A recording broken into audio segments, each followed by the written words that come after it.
Hey everyone, welcome back. Thanks for joining us. Today we got a brand new story to share with you. So let's begin.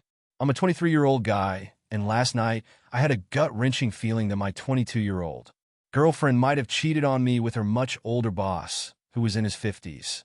We've been together for about a year and a half, and this situation has left me feeling incredibly anxious. The whole thing started with a company event that had been planned for weeks. She was super excited about it and spent a lot of time picking out a sexy outfit. She told me everyone from the company would be there, so I had no reason to doubt her. She left for the event after work, and the last text I got from her was a couple of hours before it was supposed to start. She assured me she wouldn't be too long and promised to text me when she was leaving. But as the night wore on, I heard nothing from her, and I started to get worried. The weather was pretty bad, so I asked her to keep me updated just to make sure she was safe. Several hours passed, and still no word from her. At this point, I was getting really anxious. I decided to reach out to her sister, who also works closely with her boss. I asked if she had heard from my girlfriend at all during or before the party. That's when things took a troubling turn. Her sister told me that her boss claimed the party got canceled because of the weather. But she also mentioned something that made my heart sink. Her boss was going out to dinner with someone. That's when I started to feel really uneasy. I couldn't help but dig a little deeper, so I checked her email, which I know wasn't the best move, but I needed to know. And there it was, an email from her boss, forwarding her the reservation details for their Christmas party. They were planning to meet up at a couple of bars in a city an hour away, and then head to a super fancy restaurant for a very private evening. At that point, I was convinced something was going on. I was really nervous, but there wasn't much I could do about it, so I tried to get some sleep. She eventually stumbled in around 1:30 in the morning, clearly intoxicated or under the influence of something. It was a rough night, and I couldn't shake the feeling that something had gone terribly wrong. This morning, I woke up with a pit in my stomach, and things took a dark turn from there. In the bathroom, I found her clothes from last night. I'm not proud of it, but I couldn't help myself. I checked her pockets, hoping for answers. Sadly, there was nothing there. But as I examined the clothes, I couldn't ignore the undeniable signs her panties were tangled among the other garments, reeking of sweat and, well, sex. There were clear signs of sexual residue and unmistakable sperm stains. It hit me like a ton of bricks, and I couldn't wrap my head around it. I always thought everything was fine between us. She never expressed any unhappiness, and she didn't complain incessantly about work. I've tried my best to be the perfect boyfriend, supporting her hobbies and career, loving her with all my heart. So, this betrayal blindsided me. The silver lining is that she's not on the lease, and I'm not financially responsible for her bills. However, her stuff is all over our apartment, and I won't be helping her pack. I sent her a text telling her I know what happened last night, and that if she wants to talk, she can meet me at a restaurant between 12 and 1. If not, it doesn't matter to me. After that, she's evicted from my life. Here's the kicker: her boss owns the company, which I forgot to mention earlier.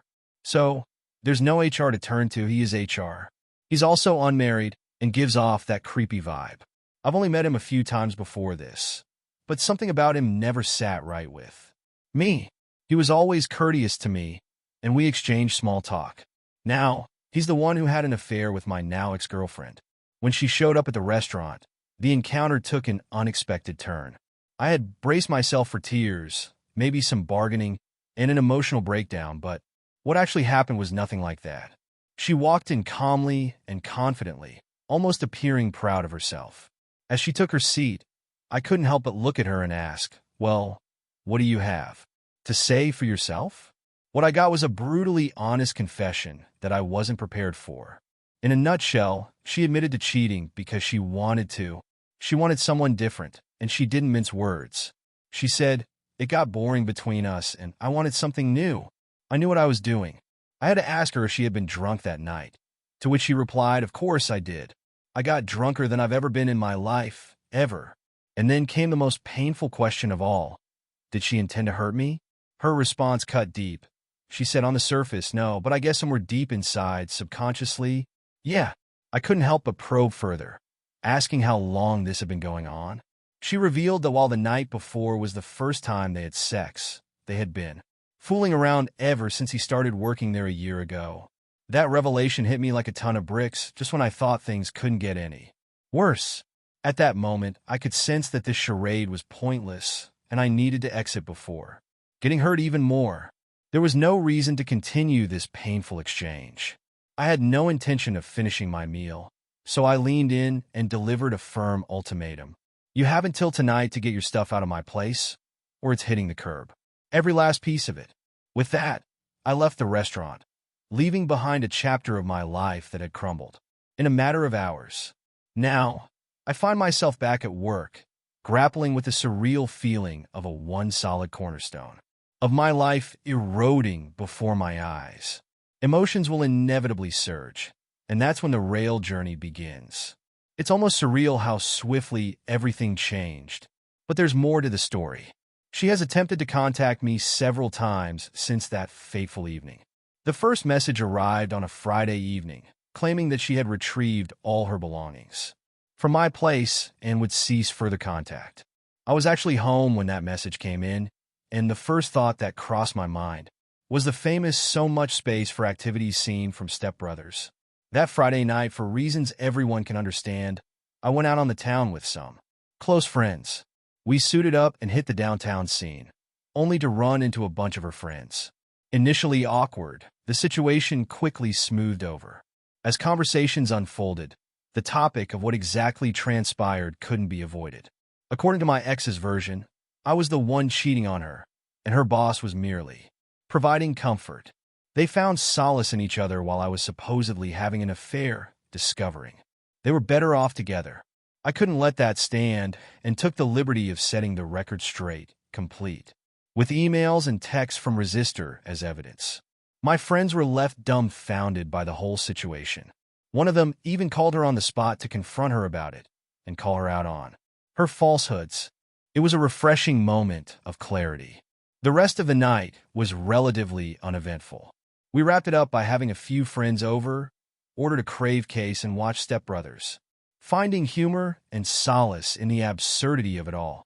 Another day was a day inundated with missed text messages, all from her, spanning from accusations of talking poorly about her declines of mistreatment. She pleaded for a conversation, but I chose to ignore them and continued with my day. I did receive a few messages from her family members, inquiring about what had transpired. It turned out they had been fed the same story her friends were told.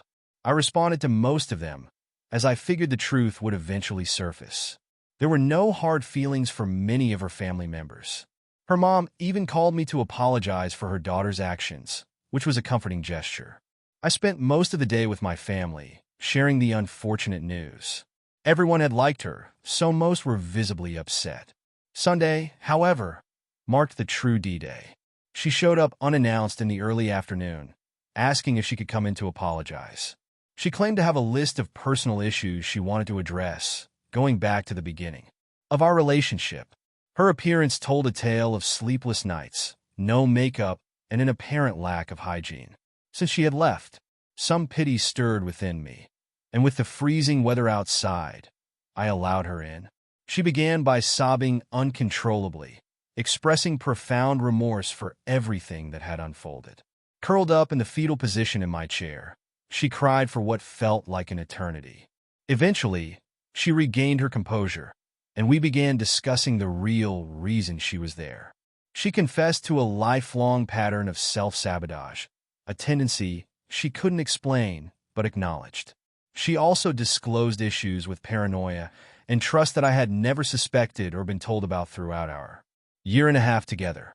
She claimed she felt our relationship was too perfect and that she needed to make it more real. I was brutally honest about my own state of mind.